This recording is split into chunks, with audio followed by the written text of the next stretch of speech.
قرآن کی جس آیت کو سرنامہ کلام بنایا سورہ نساء کی 69ویں آیت، جس میں ارشاد رب العزت ہو رہا ہے جو کوئی اطاعت کرے گا اللہ کی اور اس کے رسول کی تو یہ رہے گا، اس کا ساتھ ہوگا، اس کی صحبت ہوگی، اس کا رہنا ہوگا کن لوگوں کے ساتھ؟ جن پر اللہ نے اپنی نعمتیں اتاری ہیں۔ فَأُولَٰئِكَ مَعَ الَّذِينَ أَنْعَمَ اللَّهُ عَلَيْهِمْ، وہ لوگ کون ہیں جن پر اللہ نے اپنی نعمتیں اتاری ہیں؟ من النبیین، نبی، والصدیقین، صدیق، والشہداء، شہداء، والصالحین، صالحین، وحسن اولئک رفیقا، ان سے بہترین رفاقت پھر کسی اور کی نہیں ہے۔ کائنات میں سب سے بہترین اگر دوستی ہے محمد و آل محمد کی ہے، علی و اولاد علی کی ہے، صدیق اکبر اور صدیقہ کبریٰ کی ہے۔ اس آیت کو سرنامہ کلام بنانے کا مقصد یہ تھا، آیت نے اشارہ کیا ہے کہ تم نے اگر رہنا ہے صدیقین کے ساتھ، صدیقین میں رأس الصدیقین امیر المؤمنین سلام اللہ علیہ، صدیقین میں اللہم صلی علی محمد و آل محمد، اگر صدیقین کے ساتھ رہنا یعنی اگر صدیق اکبر کے ساتھ رہنا ہے، اگر صدیقہ کبریٰ کے ساتھ رہنا ہے تو لازمی طور پر اطاعت کو اپنی زندگی میں لانا ہوگا۔ بغیر اطاعت کے یہ ثمرہ کبھی حاصل نہیں ہو سکتا۔ انسان اطاعت نہ کرے اور کہے کہ جی ان کے ساتھ رہ لیں گے، نہ، یہ ممکن نہیں ہے۔ اسی لیے کہا مَن یُطِعِ اللَّهَ وَالرَّسُولَ، اور کوئی یہ نہ سوچے کہ یہ کیا بات ہوگی ان کے ساتھ نہیں ہم تو ہیں، نہیں میں یہ بات نہیں کر رہا ہوں، میں کچھ اور بات کر رہا ہوں۔ اب تاکہ تھوڑی بات بالکل واضح ہو جائے اور پھر میں جس گفتگو کل میں نے تھوڑا چھوڑا تھا اسی سے کنٹینیو کروں گا، تھوڑا سا آیت کا بیک گراؤنڈ، پس منظر، سبب نزول واضح ہو جائے، یہ آیت اتری کیوں ہے۔ دیکھیے قرآن، یہ تفسیر کا ایک اہم نقطہ آپ کی خدمت میں عرض کر رہا ہوں، ویسے تو پورا ہی قرآن اس کا شان نزول کیا ہے؟ ہدی للمتقین، قرآن کتاب ہدایت ہے۔ جی قرآن کو کیوں نازل کیا گیا؟ ہدایت کے لیے۔ قرآن کیوں اتارا گیا؟ ہدایت کے لیے۔ تو قرآن من حیث المجموع 6666 آیتیں، 30 پارے پورے کے پورے کس لیے آئے ہیں؟ ہدایت کے لیے آئے۔ لیکن بعض آیات کے پس منظر میں، بیک گراؤنڈ میں کچھ نہ کچھ قصہ ہے، کہانی ہے، وہ کہانی ہوئی، اس کے بعد کوئی آیت اتری، اس کہانی کو، اس قصے کو، اس بات کو کہا جاتا ہے سبب نزول۔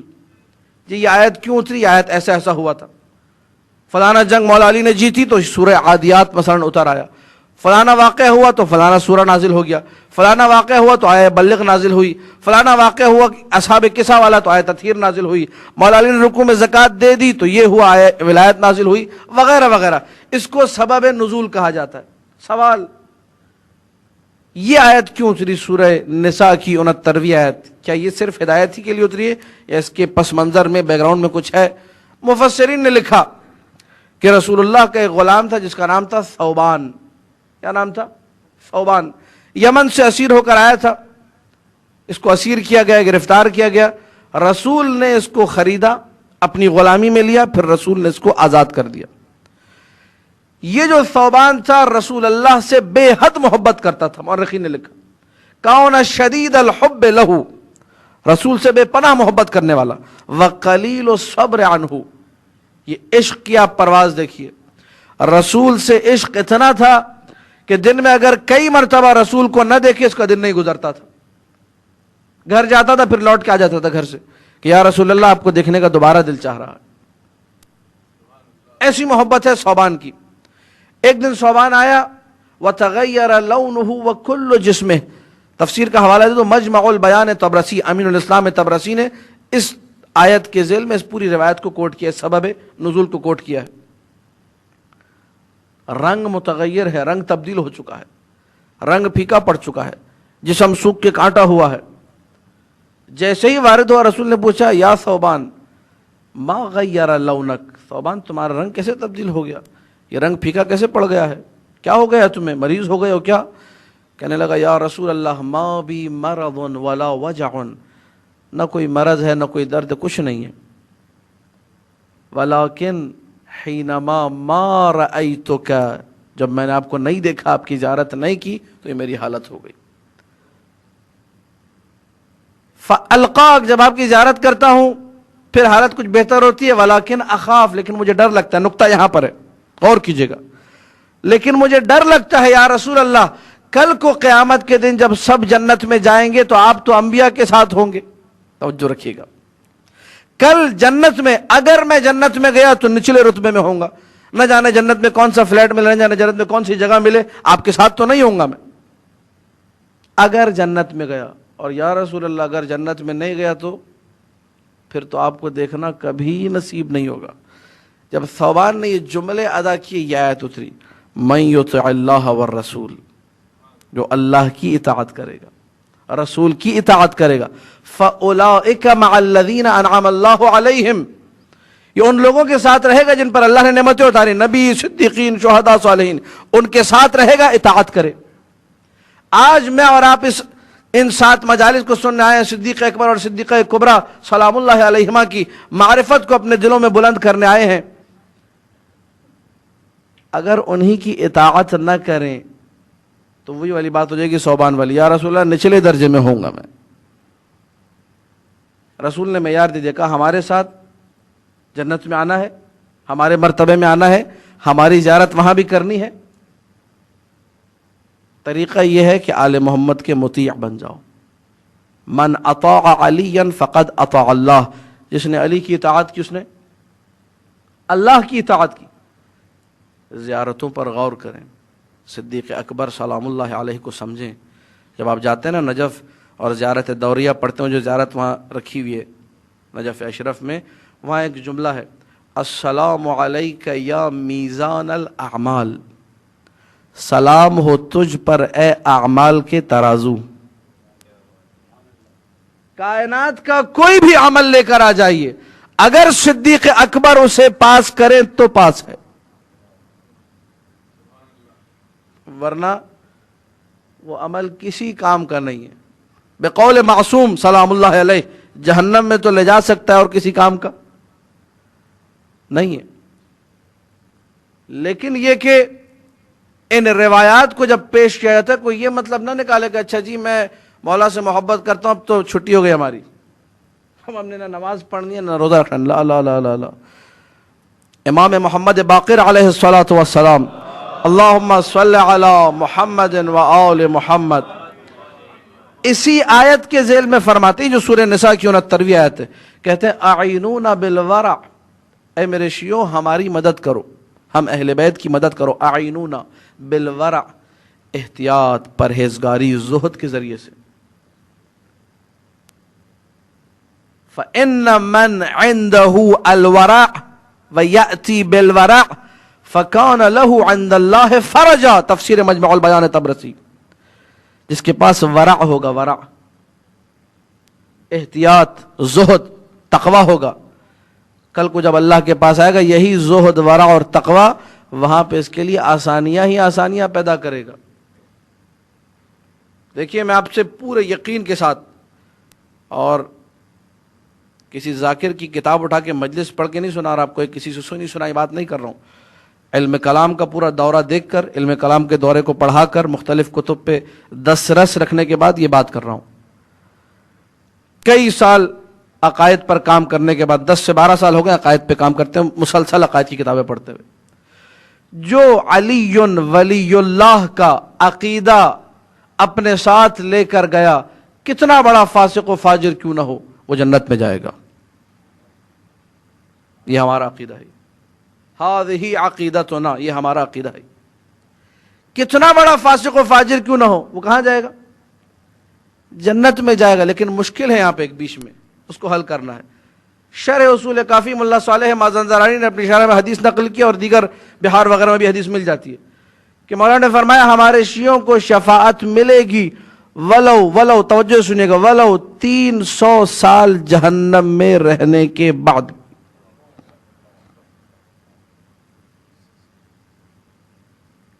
300 سال. اب تعبیر روایت خطرناک ہے. تعبیر روایت یہ ہے اگرچہ وہ وہاں پر کوئلہ بن چکا ہو، جل جل کے، پھر بھی ہم اسے لے کر آئیں گے جنت میں، پھر بھی ہم اسے، علی ولی اللہ کا فائدہ ہے، محبت اہل بیت کا فائدہ ہے. لیکن مسئلہ سارا یہ ہے، نکتہ یہاں پر ہے، جس کے پاس اتنی قیمتی چیز موجود ہے اس کو تو اعلیٰ علیین میں ہونا چاہیے، اس کو تو مقامات عالیہ پر ہونا چاہیے، اس کو تو صاحب کرامات ہونا چاہیے، اس کو تو صاحب مشاہدہ اور صاحب ذوق ہونا چاہیے، وہ کدھر جہنم میں جا رہا ہے؟ اہل بیت کے چاہنے والوں کی یہ سوچ نہیں ہوتی۔ وہ جو شاعر نے کہا تھا اور لوگ بڑے شوق سے شعر پڑھتے ہیں، وہ ایندھن بنا دے مجھ کو، ایندھن کیوں بنا دے بابا؟ کیوں ایندھن اور لوگ بنے، وہی جلیں وہی جلائیں، ہم کیوں بنے بھائی؟ عجیب ہے عجیب۔ یہ میں اس شعر پہ نقض پیش کر رہا ہوں، لیکن نقض یہ ایسا نہیں کہ جذبات نے کچھ کہہ دیا، نہیں، ائمہ کے پاس روایات موجود ہیں معتبر کتابوں کے اندر۔ آیت اللہ سید احمدی میانی جی نے اس کو اپنی کتاب ظلامت الزہرا میں بھی کوٹ کیا اس روایت کو، کہ وہ لکڑیاں جو لائے تھے یہ لوگ بدبخت بی بی کے دروازے پر، اور جو جلی اور آگ بھڑکی در زہرا پر، معصوم فرماتے ہم نے وہ سارے کوئلے، وہ ساری لکڑیاں ہم نے سنبھال کے رکھی ہوئی ہیں، اور جو لے کر آئے تھے ان کو اسی سے جلائیں گے ہم، انہی کا لایا ہوا ایندھن۔ ہمارا شیعہ کیوں ایندھن بن رہا بھائی؟ کس چکر میں؟ ایندھن بنا دے مجھ کو، کیوں؟ تم کہو کہ مجھے نظارہ کرنے والا بنا دے، میں جنت سے ان کو جلتا ہوا دیکھوں، ایسا بنا دے مجھے، جنت میں میرا مقام وہ ہو، پل صراط سے دیکھ لوں، میں ادھر سے دیکھ لوں، خوش ہوں ان کو جلتا ہوا دیکھ کر، نہیں کہ میں خود جو ہے جل رہا ہوں۔ اب شاعری ہے، بہرحال اس نے کس لہجے میں کہا ہوگا، کیا کچھ کر کے کہا ہوگا، ہمیں نہیں معلوم۔ بہرحال انسان جب اس مرحلے پر آتا دیکھتا ہے معصوم اتنا کریم، صدیق اکبر کا کرم اتنا ہے سلام اللہ علیہ کہ وہ کہہ رہا ہے کہ 300 سال میں بچاؤں گا، اب میری اور آپ کی بینی و بین اللہ کیا ذمہ داری ہونی چاہیے؟ کیا ہمیں بالکل دور ہونا چاہیے؟ معصوم کہہ رہے ہیں ہماری کمک کرو، ہماری مدد کرو ورع کے ذریعے سے، میں دور ہٹ جاؤں، مجھے عقائد کی کوئی فکر نہیں، صرف دنیا، صرف بزنس، صرف کاروبار۔ معصوم کا ارشاد حب الدنیا رأس کل خطیئۃ۔ آج بھی آپ دیکھیے ہمیں اتفاق ہوتا ہے جانے کا دنیا بھر میں مجلس سے پڑھنے کا، تو جتنی تعداد ہوتی ہے ماشاءاللہ اس میں آنے والے بہت کم لوگ ہوتے ہیں، آدھے لوگ آتے ہیں، آدھے سے کم آتے ہیں مجلس سننے کے لیے۔ آہستہ آہستہ محرم کا عشرہ شروع ہوا جی، پہلی محرم کو آپ کو 60-70 لوگ، 3 محرم کے بعد پھر 150 ہو گئے، وہ 5 سے مثلا پھر 500 ہو گئے، وہ پھر کچھ لوگ آتے ہی 7 محرم سے، جی 7 محرم سے ان کا محرم شروع ہوتا ہے، کچھ 9 اور 10 کی چھٹی لے کر آتے ہیں، اور کچھ اتنے بدبخت ہوتے ہیں جو مجھے فون کر کے کہتے ہیں مولانا صاحب عاشور کے دن کام پہ جانا جائز یا نہیں ہے؟ یہ شیعہ امیر المومنین، یہ بھی سلام اللہ علیہ۔ دیکھ رہے ہیں آپ بدبختی کہاں کہاں لے کر گئی ہے۔ اصل مجھے بتائیے وہ کو زیب دیتا ہے یہ سوال بھی کرے کہ عاشور کے دن کام پہ جانا، ایسی نوکری پہ لعنت بھیجو جو تمہیں عاشور پہ کام کروا رہی ہے، مر جاؤ بہتر ہے، بھوکے رہ کے مر جاؤ زیادہ بہتر ہے، سیدھی بات۔ عاشور کے دن یزیدیوں کا کام تھا پیسے جمع کرنا، ذخیرہ اندوزی کرنا، مال کمانا، کیسا سوال ہے یہ؟ حسینی امیر المومنین کا چاہنے والا سے سوال کر رہا ہے۔ حب الدنیا رأس کل خطیئۃ۔ اگر امیر المومنین کی محبت کو دل میں اجاگر کرنا ہے، صدیق اکبر کو سمجھنا ہے، عقائد پہ کام کرنا ہے، آئیے ان مجالس میں آئیے، علماء سے کہیے، ذاکرین سے کہیے کہ ہمیں یہ مطالب بتائے جائیں، ہمارے ذہن میں شبہات ان کو دور کیا جائے۔ واحد طریقہ یہ ہے کہ امیر المومنین کا ذکر اس منبر سے ہو، فاطمہ زہرا سلام اللہ علیہا کا ذکر اس منبر سے ہو۔ ساری کائنات صدیق اکبر اور صدیقہ کبریٰ سلام اللہ علیہا کے طفیل میں رزق پا رہی ہے، جس کو جو مل رہا ہے انہی کے در سے مل رہا ہے، انہی کی وجہ سے مل رہا ہے۔ تو بری بات ہے، بدبختی ہے، پست فطرتی ہے، انسان کی بدبختی ہے کہ ان کو چھوڑ کر کہیں اور چلا جائے۔ دنیا چاہیے ان کے در سے، آخرت چاہیے ان کے در سے۔ اپنے عمل کو اتنا اچھا بنائیں کہ عشق علی سینے میں پرواز کرنے لگے۔ کل کو قیامت میں اس پہ راضی نہ ہو کہ جی جنت کے کسی کونے میں ہمیں جو ہے نا ایک یہ جس طرح مسقط میں کوئی فلیٹ ملا ہوا تو جنت میں بھی کوئی ایسے ہی فلیٹ مل جائے ہمیں، اگر یہ مان لیا تو بری بات ہے، مومن کے لیے بری بات ہے۔ نہ نہ نہ نہ، مجھے وہاں ایسا مقام چاہیے جہاں میں مسلسل اپنے مولا کی زیارت کرتا رہا، مجھے وہاں ایسی جگہ چاہیے جہاں بار بار بی بی سلام اللہ علیہا کی زیارت نصیب ہوتی رہے۔ یہ جب انسان اپنے ذہن میں رکھے گا اس کے لیے پھر تگ و دو کرے گا، اس کے لیے پھر نماز شب بھی پڑھے گا، اس کے لیے قرآن کی تلاوت بھی کرے گا، اس کے لیے اپنا چہرہ بھی حسین بنائے گا، داڑھی بھی رکھے گا خوبصورت، اس کے لیے سب کام کرے گا، اپنے گھر والوں کو پردہ بھی کرائے گا کہ چلو ابھی پردہ بھی کرو۔ اطاعت شرط ہے۔ وَمَن يُطِعِ اللَّهَ وَالرَّسُولَ فَأُولَٰئِكَ مَعَ الَّذِينَ أَنْعَمَ اللَّهُ عَلَيْهِم مِّنَ النَّبِيِّينَ وَالصِّدِّيقِينَ وَالشُّهَدَاءِ وَالصَّالِحِينَ وَحَسُنَ أُولَٰئِكَ رَفِيقًا۔ جو اس کام کو انجام نہیں دیتا اس کو کوئی خبر نہیں ہے کہ صدیق اکبر سلام اللہ علیہ اور صدیقہ کبریٰ کس مقصد کے لیے روئے زمین پر آئے تھے۔ ساری ہدایتیں، ساری عظمتیں، ساری نعمتیں موقوف ہیں، منوط ہیں، رکی ہوئی ہیں، ٹکی ہوئی ہیں، ٹھہری ہوئی ہیں ان دونوں کے اذن پر، ان دونوں کے مرہون منت ہے۔ برحمتك يا أرحم الراحمين وصلى الله على محمد وآله الطاهرين